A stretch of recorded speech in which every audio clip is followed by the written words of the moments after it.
നിങ്ങളിങ്ങനെ പരസ്പരം എടുത്തിട്ട് ഈ പഴയ ബിഗ് ബോസ് വിശേഷങ്ങൾ പങ്കുവെക്കാറുണ്ടോ?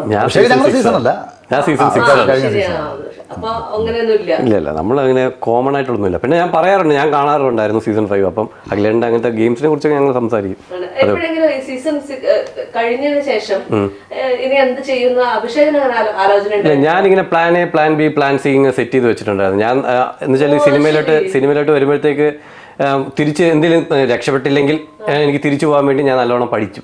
ഞാൻ ബിടെക് മെക്കാനിക്കൽ എഞ്ചിനീയറിംഗ് കഴിഞ്ഞിട്ട് IIM നിന്ന് എക്സിക്യൂട്ടീവ് PG പഠിച്ച് ഇറങ്ങിയായിരുന്നു. അപ്പോൾ ഇനിയിപ്പോൾ എങ്ങനെയായാലും നല്ല ജോലി എനിക്ക് ഇപ്പോഴാണ് വിചാരിച്ചാൽ കിട്ടും. അപ്പോൾ അങ്ങനെ ചെയ്തു. പിന്നെ സിനിമ കിട്ടിയില്ലെങ്കിൽ അടുത്തൊരു ഓപ്ഷൻ സീരിയൽ എന്നുള്ളത്. എനിക്ക് സീരിയൽ ഓപ്ഷൻസ് എപ്പോഴും വരാറുണ്ട്. ഈയിടെയും കൂടെ ഏഷ്യാനെറ്റിൽ കോൾ വന്നായിരുന്നു. അപ്പം അങ്ങനെ ഓപ്ഷൻസ് വരുന്നുണ്ട്. അപ്പോൾ ഏതെങ്കിലും ഒന്ന് എന്നുള്ളത് plan B, plan C set ചെയ്ത് വെച്ചിട്ടുണ്ട്. അതുകൊണ്ട് പ്ലാനെ കോൺസെൻട്രേറ്റ് ചെയ്ത് അങ്ങ് പോയിക്കൊണ്ടിരിക്കുന്നു.